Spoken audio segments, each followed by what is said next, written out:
Good afternoon, everybody. This is Dr. Mike Talbot, and you're very welcome to join us for our Friday webinar this week on building dialogue in diverse organisations. I'm Dr. Mike Talbot. I'm the founder and CEO of UK Mediation, and we are in our 20th year of resolving disputes, training people to do what we do, working in workplaces, with commercial disputes, with neighbourhoods, with families who are trying to stay together, in businesses, charities, boards of directors, anywhere where you might find conflict, we would be available to offer mediators or to train people how to resolve conflict for themselves. That's what we do. And over the last 20 years, we've worked a lot in many different and many diverse organisations. So today's webinar is all about how we build dialogue in diverse organisations, and here's how we're going to address it. So in the next 40 minutes or so, I want to talk about culture and what it's all about, and thinking about diversity of cultures, how culture can lead to or contribute to or be implicated in conflict. So we'll be talking a lot about how differences in culture or a lack of dialogue may lead to conflict and disputes, and some of the things that, not so much we can do about that, but some of the ways of thinking about that. And then towards the end, I want to give you some case examples, how we would put theory into practice, and how different aspects of cultural difference may play out and actually contribute or be an ingredient in conflict situations. And then towards the end, I'm talking about practicing culturally aware mediation. So very much about what we as mediators can do to think differently about culture and to think about our own cultural norms, and about how what we do may help or hinder the resolution of conflict within diverse organisations. So that's what we're going to do. Just before we go on, I would like to say it's great to have so many people joining us today from all over the world. Welcome to some of you who've been on many of our webinars, and those of you for whom this is first time. We do webinars regularly. You'll see some links as we go through and some information at the end, so you can follow and find out where and when we'll be doing other events. But also, while we're doing this webinar, you should have a chat box, and if you want to chat, ask questions, you're very welcome to use the chat box to do this as we go along. I'll try and answer questions as we go, and we'll also have a bit of time at the end for a Q&A. So this is what we're going to do. I'll be speaking for about 40 minutes, and we'll mop up the questions at the end or as we go through. So first of all, let's talk about culture. What's it all about? The word gets used in many different ways, many different settings and contexts by different groups of people. So culture, we would say it's something to do with the ideas and the customs and the social behaviour of a particular people or society. So if you like, it's what we do, it's what we people of from a particular geographical area, it's what people from a particular nation, from a particular set of a particular belief system, people of a particular age or educational level or socio-economic background.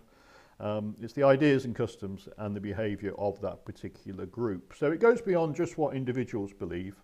It's what people, when they are together within these particular groups or societies, is what they collectively share in terms of attitudes, in terms of behaviours, in terms of ideas and customs. So the attitude thing is an important one, especially when we're thinking about conflict. It's about how we see things. So two things there about culture: it's behaviours and ideas and customs, and it's also attitudes. It relates to peoples, it relates to societies or groups. And importantly, we are always running the risk of oversimplifying this idea about cultural groups. So we may talk about black and minority ethnic people, we may talk about gay people, talk about old people, talk about millennials. Groups can be defined in those ways, but cultural groups, even though they might share certain characteristics, there are always going to be cultural differences within those groups. So if you have a workforce purely of people over 40, we may suggest that there might be some norms or some shared beliefs or values or attitudes by virtue of people being over 40.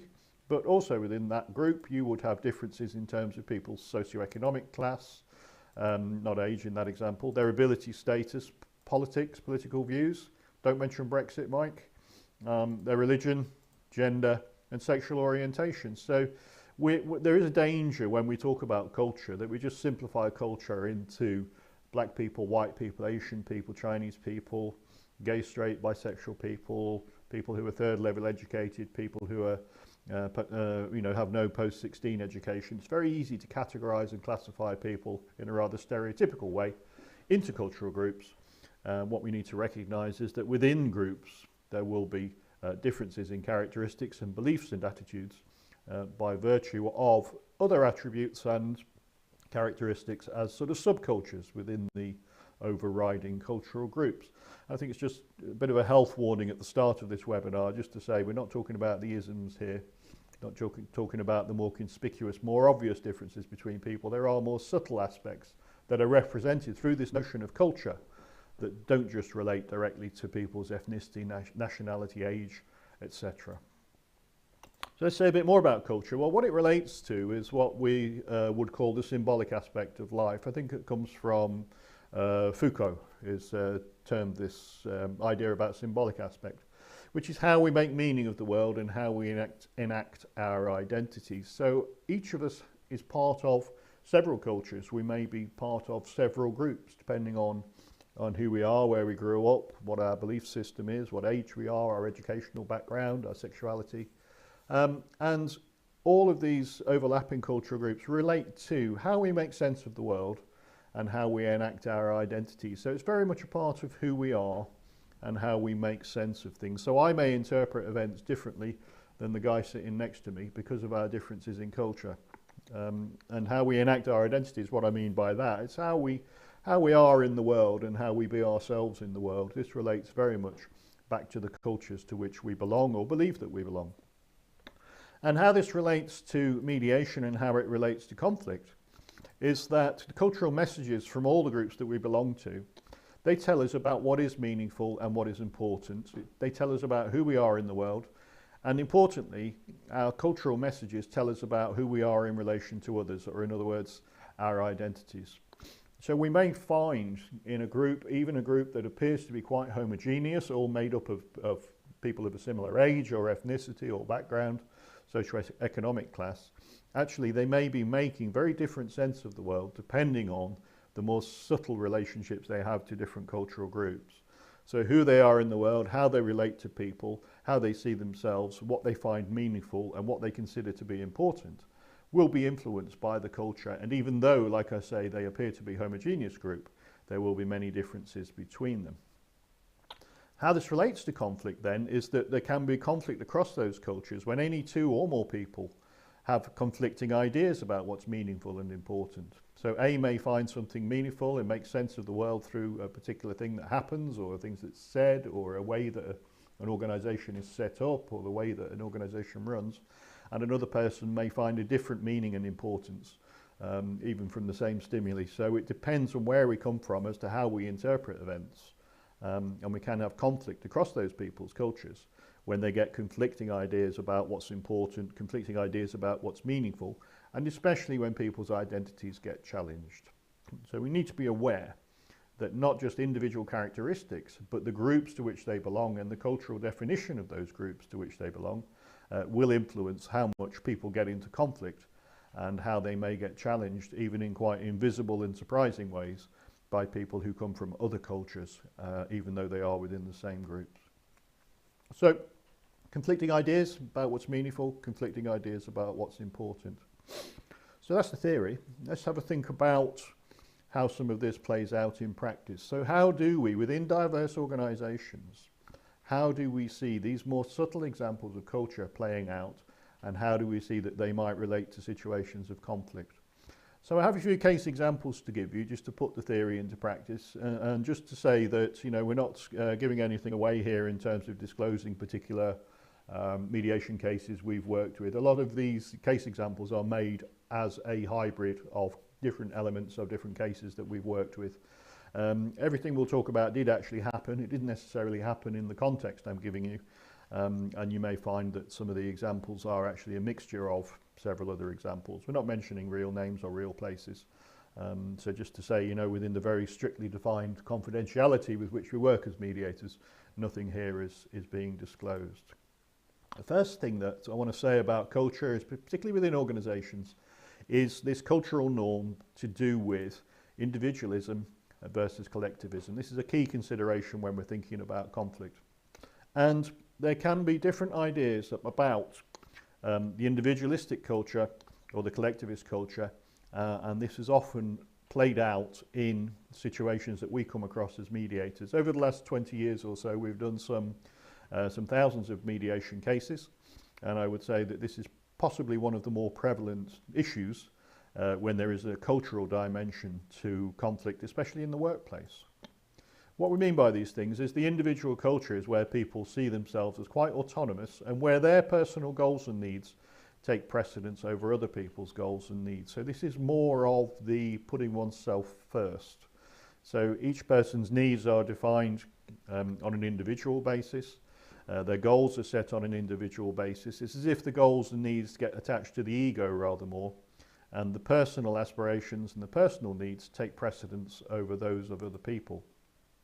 What this leads to in terms of mediation is that when we are mediating between peoples, some of whom have more of an individualistic bent, some of whom have more of a collectivist bent, what we find is that the individualists would tend to want to fix the issues. It's about managing conflict with a rather short-term view of a resolution to that conflict, and the natural and the desirable thing is to fix the issues, fix the things that are going wrong between us so that I don't have my goals and needs compromised, because what's important is to recognise me as an autonomous, separate individual, and my goals and needs are the most important thing that's going on here. This is in quite stark contrast, we've found in a lot of cases, to this more collectivist culture, which is where people see themselves more as part of a connected whole. The priority is to keep the social relations, the priority is to maintain good, constructive relationships between people, and there's less of an emphasis on people's personal goals and needs. What's important is that the community's goals and needs are given primacy. So within this collectivistic culture, there can be a clash there where the individualists are more looking out for themselves, the collectivists are looking out for the whole, and seeing the relationships and the community's needs as the most important thing. And what this gives rise to is this longer term view of managing conflict, where the emphasis is more on nurturing relationships and less on just fixing the issues. And in mediation, we can often see this after we've met people privately, and how we work as mediators is to speak to people individually, often in the morning of a mediation day, where we start to get to know them, to build some trust and rapport with parties, hopefully to get them to open up, and the mediator using their skills to try and step inside not just the individual's interests and needs, which is within the classical model of mediation, but also thinking about how do you view this situation? How are you making sense of this situation? What's important to you here? How are you enacting your identity within this particular situation? And I think when we see this in front of us about individualism versus collectivism, I think this is just one lens through which we can view a dispute and through which we can view the individuals involved in a dispute. Are they more from this individualistic mindset or more of a collectivist mindset? And this can influence very much what's going on in the conflict, and ultimately influence how they resolve it, is by us having an awareness that there can be differences down these kind of lines. So that's the first one, and in order to put some flesh on the bones of that, here's an example, again drawn from, if you like, a hybrid of several examples we've worked with, and not giving anything away in terms of confidentiality. So let's have the story of Ginny and Oliver. So Ginny and Oliver, and it's not an unusual situation I'm about to describe. So what happened was there was a restructure in this organisation, and within the restructure people had to apply for their own jobs, and there were some new managerial posts created, and Ginny got the job of the new accounts department manager. The department there, it had quite a relaxed, social, chatty kind of feel to it. It was the sort of place you could walk in and people would be laughing, there'd be chatter, there would be people away from their desks. So in comes Ginny, the new accounts manager, and she had an initial round of getting to know you meetings with everyone. She did a round, took her about a week to spend a bit of time with everybody, have a cup of tea, have a chat, see what made them tick.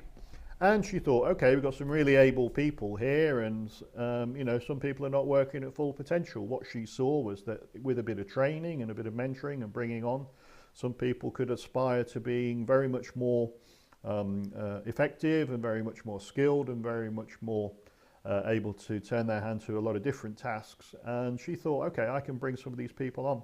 And she thought Oliver in particular, she thought this guy was, you know, not really achieving his full potential and could really be brought on a long way.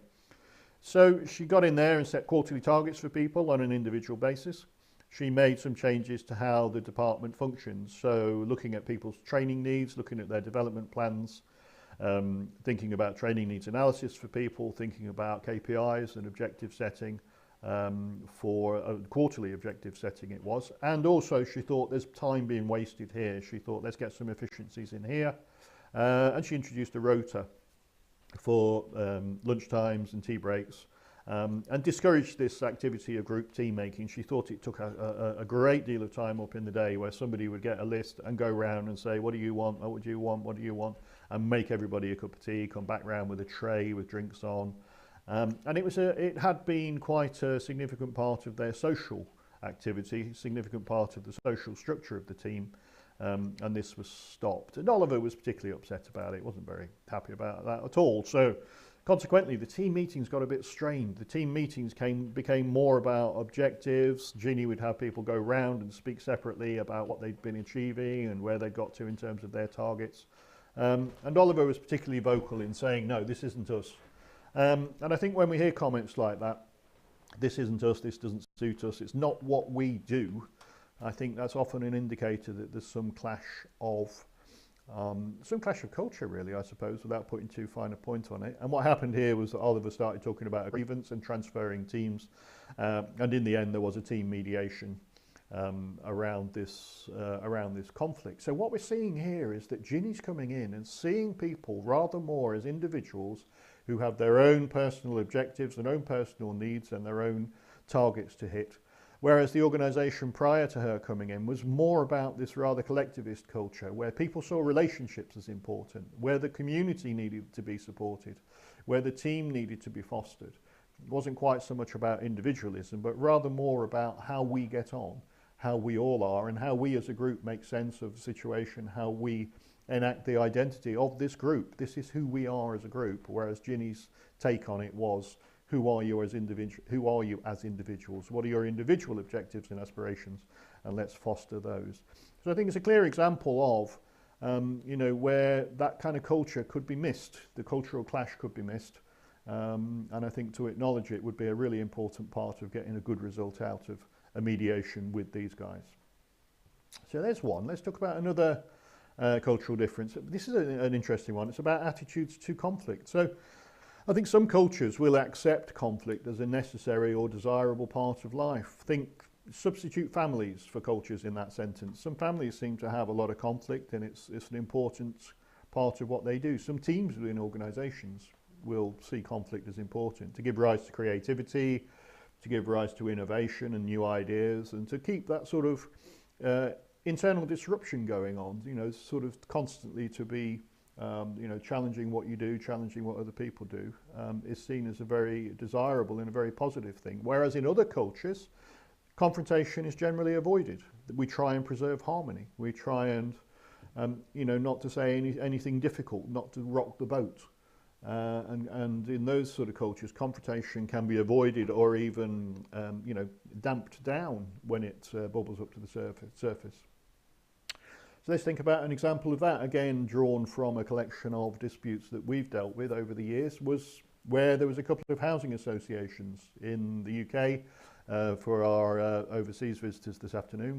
Housing associations provide often what we call social housing, lower cost housing, where tenants, often in thousands of properties per housing association, will pay reasonable rents. And what happens in the UK is that with houses being built all the time and with the sort of changing political scene, housing associations will often merge. So the housing association in this town might merge with the housing association in that town. And this is what happened in this case, where staff from a housing association in a neighbouring less affluent town joined another association in a more affluent town. Now the incoming group were very much used to challenging and being challenged. Their culture was that conflict is valuable. They saw it as a vital aspect of working reflectively and continually improving what they did, whereas the group into which they moved tended to be, quotes, nice, close quotes, to each other. It was a lot of smiling that didn't quite go to the eyes, and they would go out of their way to avoid conflict.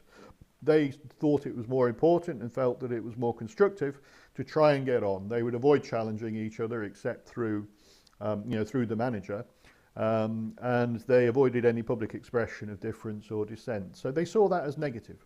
We need to try and get on. We need to, look at offering each other a lot of support and not a lot of challenge, because that's the way that we support the group. That's how they made meaning of their working day, was seeing that everybody should get on and go out of their way to try and be on the same page.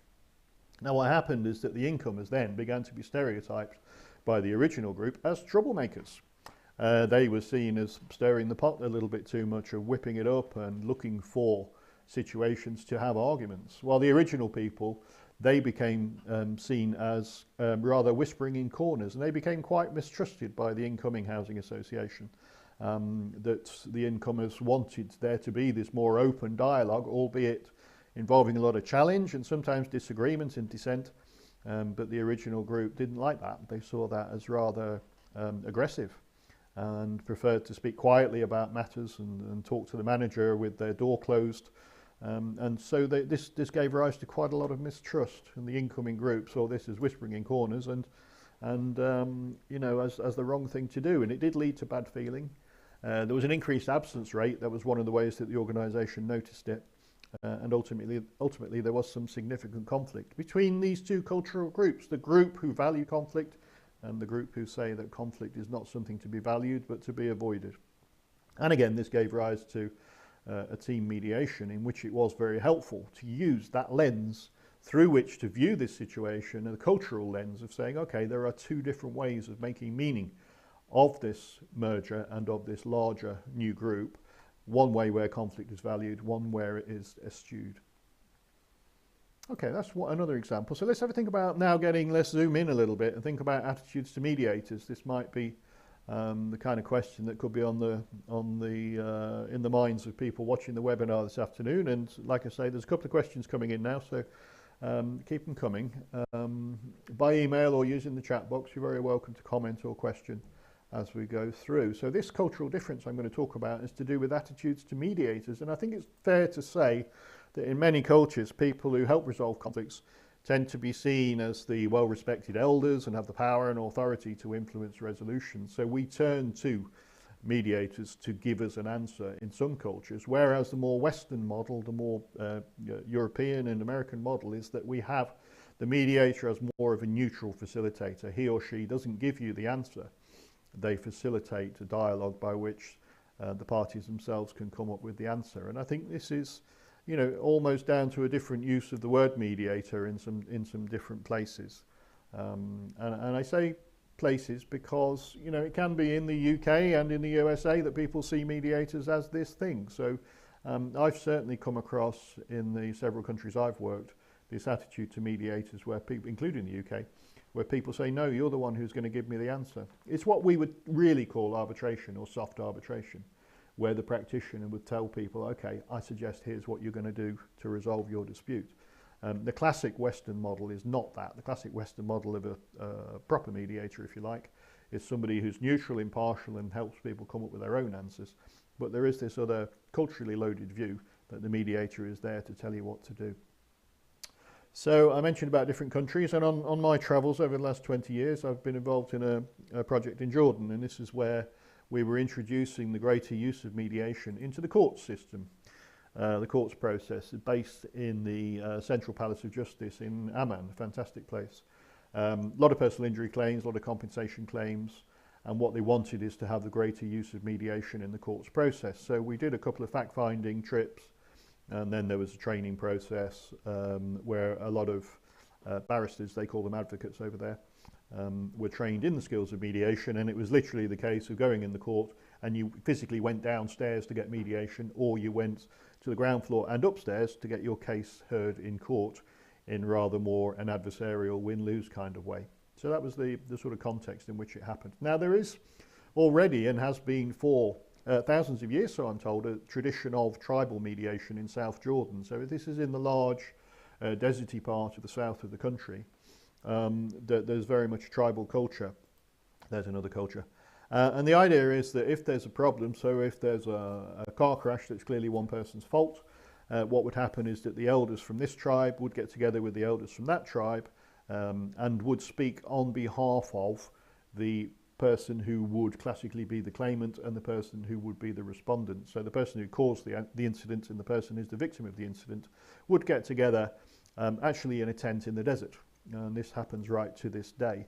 So the existing process there is a kind of a hybrid. It's about negotiating compensation, usually to pay for the repairs to the car or the person's medical bill, you know, with the personal reparation there involved. So there would be an acknowledgement from one side to the other to say, yeah, it was our fault and we want to, you know, we want to put things right. This is the reparation. There may be an apology. There may be an acknowledgement that hurt has been caused.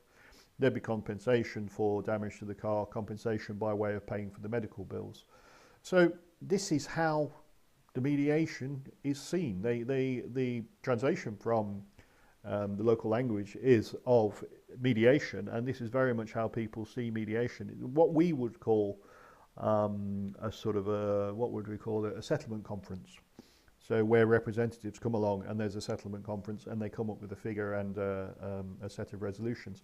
And saying it goes back thousands of years, there are traditions around this as well. And what they would do is they would, quotes, drink the coffee, close quotes. And when they have reached a figure and a settlement and the terms of the agreement have been defined, the drinking of the coffee is the symbolic sealing of the deal.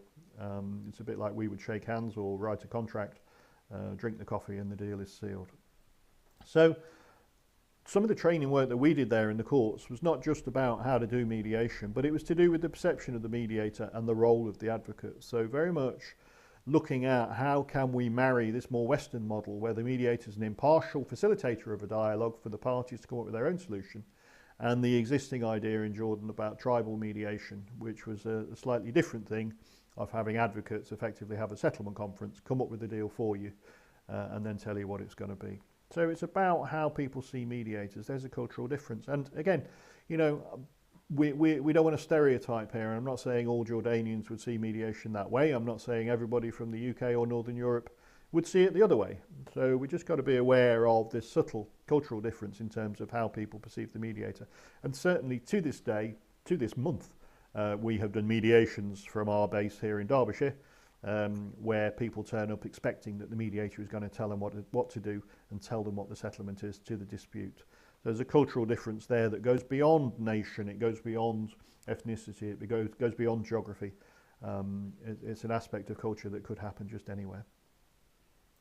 And I'll give you another example. This is another one that comes up quite a lot around attitudes to authority, which is a cultural norm where people defer to authority and see authority figures as being inherently in the right and not open to challenge. And I want to say that, you know, a contrasting norm would be to consider that anyone's open to challenge regardless of position or status. And I can think of countries I've worked, I can think of organisations I've worked where there would be a greater deference to authority, the top one there, where you do what the big guys say. So the men and women at the top of the organisation, they are to be obeyed and their instruction is to be followed. It happens in politics as well in certain cultures, because they're right. And the contrast of that would be to consider that anyone's open to challenge, you know, regardless of the fact that they're at the top of the tree, and regardless of the fact that they have these trappings of seniority or authority, they still can be challenged and they're not necessarily going to be in the right.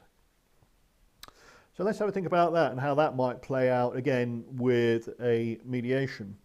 So let's have a look at this situation here. So Ang was a PhD student at a university in any town. I told you it was confidential, we're not going to give anything away. And his appointed supervisor there was Belinda Smart. It's great how we come up with these names. So Ang, he was unhappy. He was unhappy. His supervisor was available to him less than he would wish when he tried to get hold of her, or when he emailed her, he didn't get a response. He phoned her, she wasn't there, she was on voicemail. He wasn't too happy about this. Their regular meetings became very irregular. She was on a conference tour one time, she was away doing a presentation, she was being involved in a graduation ceremony another time, and he was getting frustrated. He couldn't get the time he needed some reassurance, he needed some guidance, he needed some help, he had some questions that needed answered about his PhD, and he couldn't get hold of Belinda. Belinda, when questioned, said that he's fine. He's a very able student, he's going in the right direction, I've given him all the guidance he needs. It's just a lack of confidence. The guy just needs to knuckle down, you know, get on with the work. He knows the direction he's heading in, he's doing just fine, just needs to be a bit more confident.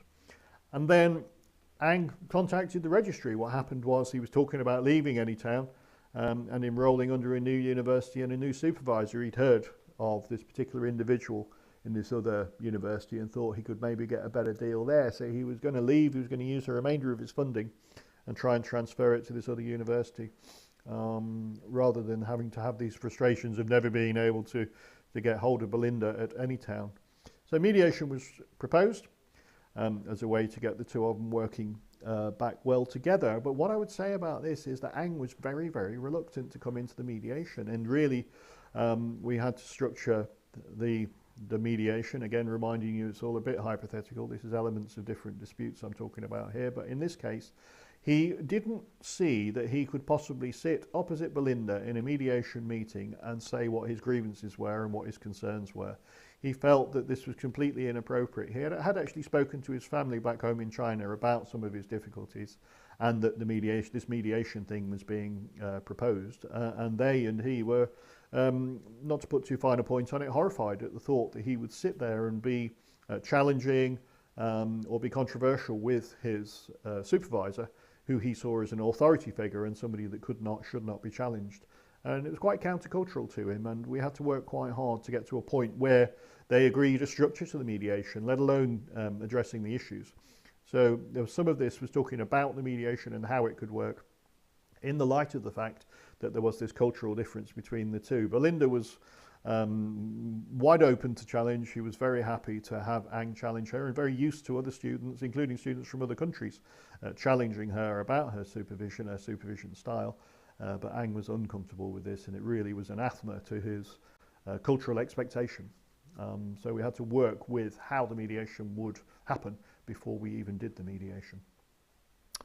And the last one really I want to talk about is about attitudes to do with representation. So we do know in this country that for most interpersonal disputes, people will attend on their own and speak for themselves.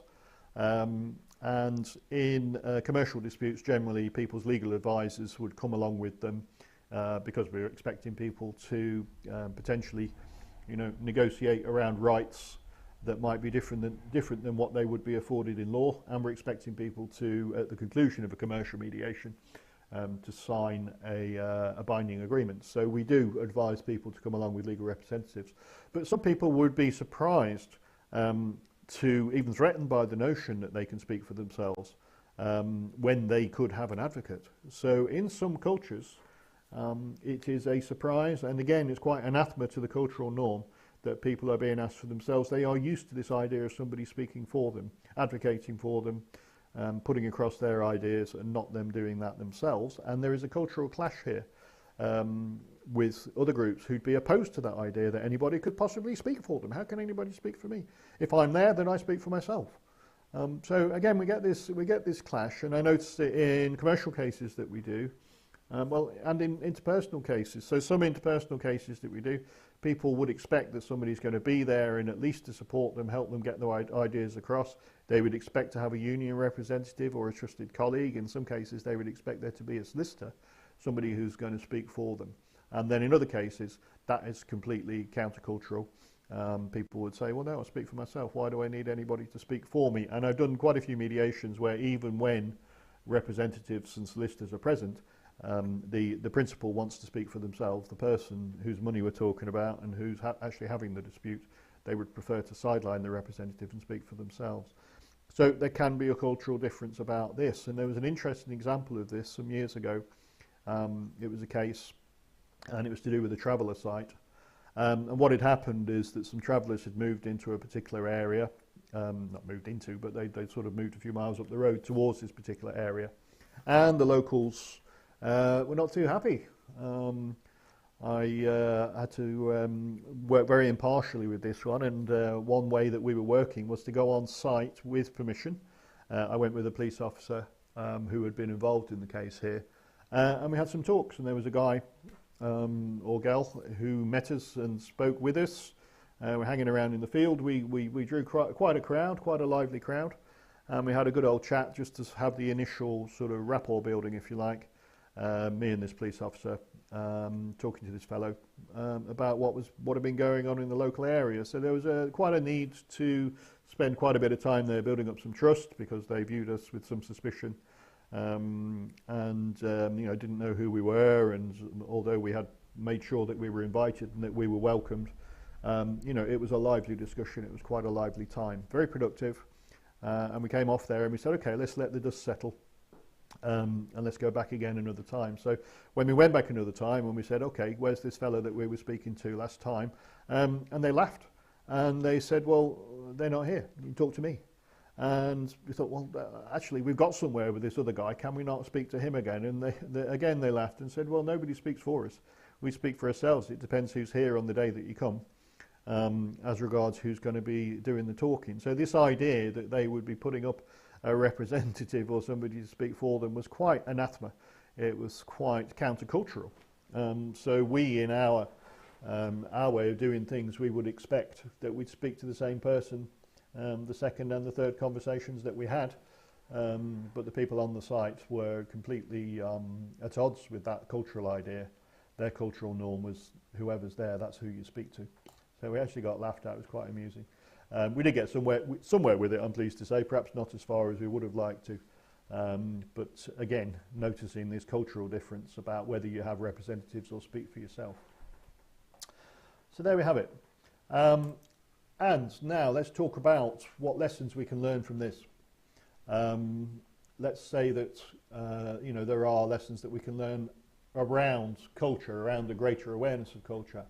There are things that we need to do as mediators. So the first thing I would say is that if we can have this awareness of culture as mediators, we can be more effective. We can work with a wider range of disputes. We can work more effectively and at depth with conflict and with disputes. And here at UK Mediation, our particular take on mediation and dispute resolution, the one that's kept us going for 20 years, is more to look at the underlying psychology and the underlying anatomy of conflict, and treat this as an interpersonal endeavour. Something that we've done for all this time is to say, okay, here's how we do mediation, that's fine, and there's a generally accepted model or models for how mediation takes place, but why? Why do we do it this way? What's going on beneath the surface? What's there in the psychology and the expectation and the culture of the individuals that we need to be aware of in order to be more effective? And hopefully what I've been saying for the last 35 minutes or so supports what I'm about to say in terms of lessons that we can learn. So I would say, first of all, let's get away from the isms and let's avoid stereotyping people. Be aware that culture goes beyond race and religion and sexuality and gender. There's a gay friend of mine who hates this notion of gay culture. He said, what on earth is that, gay culture, Mike? There's no such thing. So I've had my wrist slapped about that and learned a lesson. We can't just stereotype people and say, people of a particular ethnicity or a particular sexual orientation or age or educational level all behave like this. Culture goes way beyond that. And there are subtle aspects of culture, which I've given you 4 or 5 examples here today, which reach way beyond the isms and way beyond the more conspicuous aspects of the differences between us. And what I would say to you as a mediator is question your own values and behaviours. They are culturally loaded, hard to say that one. Our values and behaviours didn't fall out of the sky. They are based on where we have been brought up, who brought us up, who we associate with, what sort of ideas and ethics and morals appeal to us. So question those values and behaviours. Remember, they are culturally loaded, and they have a lot to say about how we make sense of the world and how we enact our identities. Remember also that mediation models are themselves culturally specific. So this very Western sort of model about having rules, about people speaking in turn, about it being polite and ordered, about it being about the future, about people attending quite often and speaking for themselves. These are very culturally loaded things, and be aware that they're not, not sort of universal, is what I want to say. There's no sort of cultural chauvinism to be had within mediation. Let's be aware that there may be different ways of doing mediation or looking at the mediation process. And the point about all of it really is to say that this awareness of cultural diversity can powerfully help parties to settle into a mediation and feel comfortable, to trust the process and trust the mediator, and to engage fully. So if we can demonstrate this awareness of cultural diversity with the groups that we work with, it will help people to engage more, to be more trusting and more comfortable with what we do. And I think some of the last points I want to make really today is about, be aware in particular of your own norms. Be aware of how you express emotion as a mediator and how you communicate. That's verbal and non-verbal communication. These are culturally loaded things. How we communicate both with words and not with words can be influenced by our own cultures. And also be aware of your adherence to structure within mediation. I know some mediations I've done, and the people participating are not that comfortable with this idea that it's a staged process, that we do this and then we do that and then we move into stage 4 and then stage 5, etc. So, we may need to be flexible about that. And again, be aware that these are norms. These are things that we do within a, quotes, mediation culture, close quotes, and it's not universally acceptable or desirable to other people that we should work that way. Also be aware aware of your comfort with conflict. How comfortable really are you with conflict? How comfortable are you when people challenge, when they become aggressive, when they get shouty, when they, as people sometimes will do, when they'll turn on the mediator and actually demonstrate some of that verbal aggression towards the mediator? How comfortable are you with that? Can you soak it up? Is there some cultural norm there about how you deal with that? And what I would say with all of that is that it's very much about having a high level of self-awareness. And I think self-awareness comes through feedback. And I think the most valuable thing we can do about that, and I'm a strong advocate for consultative support and for case supervision and working with peers.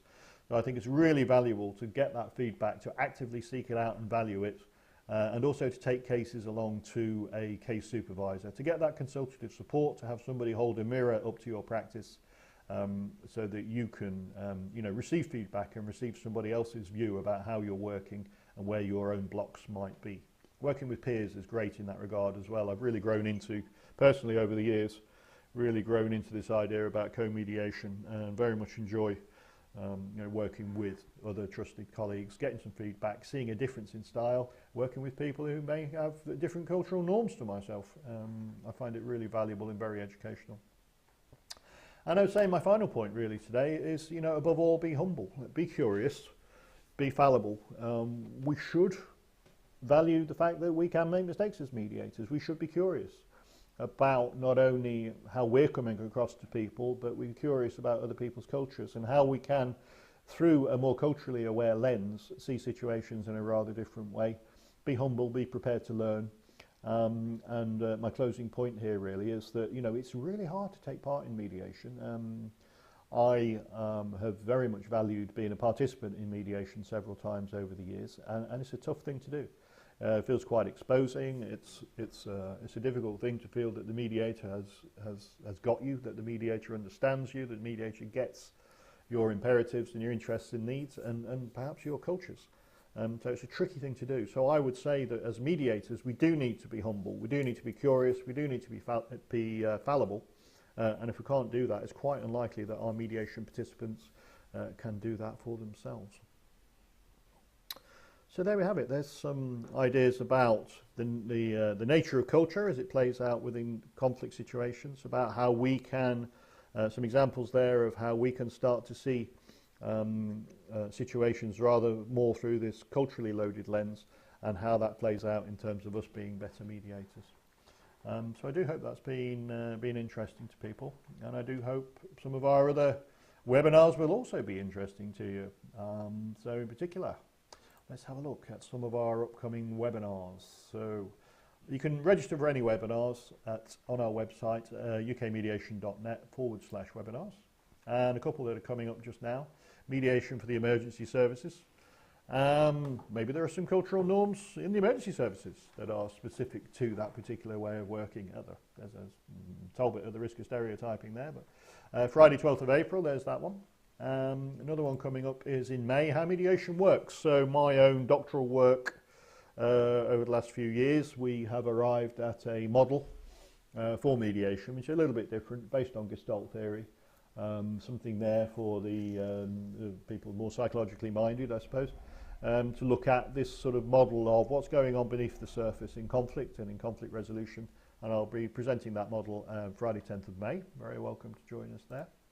And then we'll be talking about medical mediation, a massive area for us now. It's something we've developed over recent years, working with NHS trusts, talking about resolving disputes and complaints between especially parents and carers and the medical professionals, and working with some situations where particularly parents of younger children, where there are decisions around care or withdrawing care and how that can give rise to conflict. A really important area, something close to my heart, something that we've worked with a lot over recent years, and we've got some extensive involvement with NHS trusts. We're talking about that on Friday 7th of June, and then into July we're talking about mediation and new technology. About the ways not just that we can use new technology, but how technologies can actually contribute to conflict and whip up conflict. We find these days that a lot of people who get into conflict, usually something will appear on Facebook and Instagram to whip it up even further. So we'll be talking about some of those things in July. And then an exciting new development. We are doing a family mediation online showcase. What's all that about, Mike, I hear you say? Well, what it is, we've been making some films over recent years and looking at different areas of mediation. And we have been doing showcases as well. So we go out into public arenas and demonstrate mediation, and we've been asked to put one of these online. So what I'd like to do is to show you a little trailer. It's only a minute and a quarter long, I'm told, just about this online showcase, to give you a flavour of what we're going to be doing with this one on April the 5th.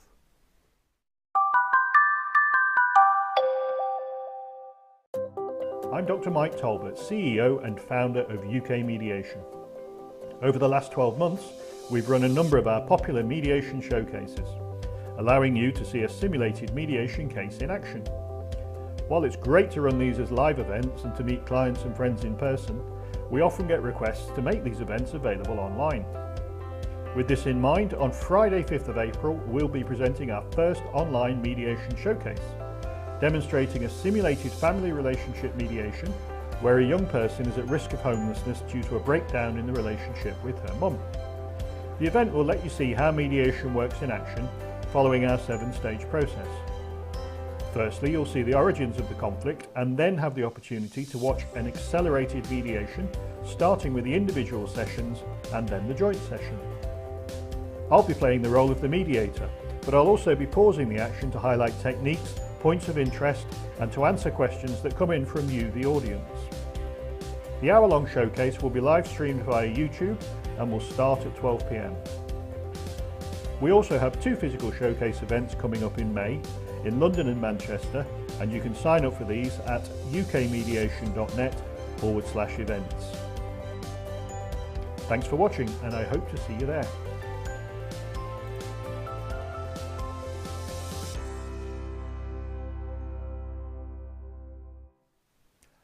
There we go. So don't miss that. That sounds great. Well, I'm going to be presenting it, so I would say that, wouldn't I? So yeah, a bit of a different way of looking at mediation. So just before I move on, just a couple of minutes before we close, I've got a couple of questions here. So first of all, a question from Maureen. Maureen, thank you very much. What advice do you have about managing, quotes, banter in the office? Banter's a big one, isn't it? I'm an HR manager. I've had complaints from those with more, quotes, conservative beliefs, being offended by topics being discussed. You know what, Maureen? Get people together. Promote a dialogue between them. It can be a difficult conversation, but we need to find out what people are prepared to accept. I think banter is a tricky one. It can be a cloak with which to disguise discriminatory behaviours, or it can just be a bit of fun. And I think the most important thing is to look at the organisational norms about what's allowed. You know, look within your code of practice, etc. That's the easy bit, and then the more difficult bit is to look at how this is impacting on people. I have worked with situations where banter, was being accepted and tolerated, and people were laughing along. But after a critical incident in a particular organisation, I'm thinking of one individual in particular. When we spoke to this individual privately, he or she said, "You know what? I can't stand this. This is really getting on my nerves."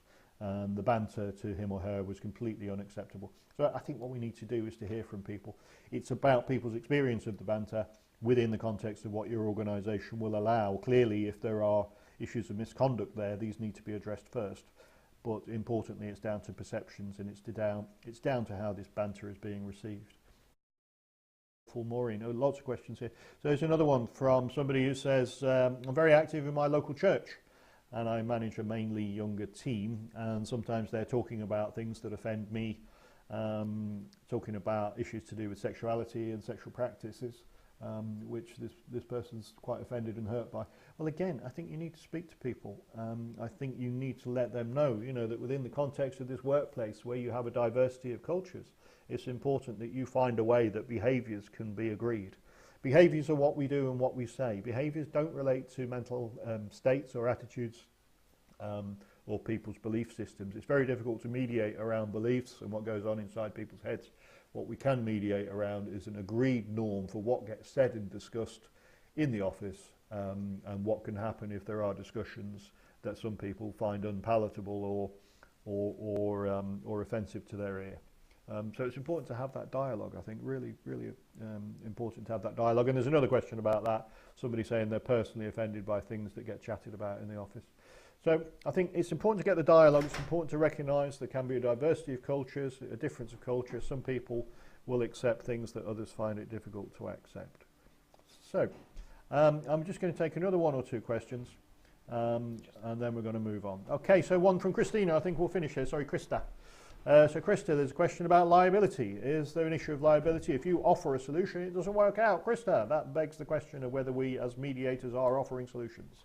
So as mediators, we don't offer solutions. We have a written understanding with parties that as mediators, within our culturally loaded Western model of mediation, we're helping them to come up with the solution. So I don't offer solutions to anybody. In fact, I'm a really rubbish friend these days because I've lost the ability to see situations just from one side and to tell people what I think they should do. So we don't offer solutions. Within legal practice, within conventional win-lose legal advocacy or representation, again, there's a very strict understanding of liability and a written contract around advice and how far the advice goes and disclaimers should the advice lead to any negative consequences. So that's more for the lawyers. We're not lawyers by a long chalk, and as mediators we don't offer solutions, so there can't be any liability. So a lot more questions come in, but we're going to have to deal with those offline because I'm running out of time, and just enough time to say that we are running our fantastic workplace mediation showcase. You can come along, you can see a mediation being enacted in front of your very eyes. So we will have actors there so that we can enact a dispute and its mediation. We'll talk you through the steps and stages of the mediation model. We've got two of those going on, one in 16th June in Manchester, another one on 24th.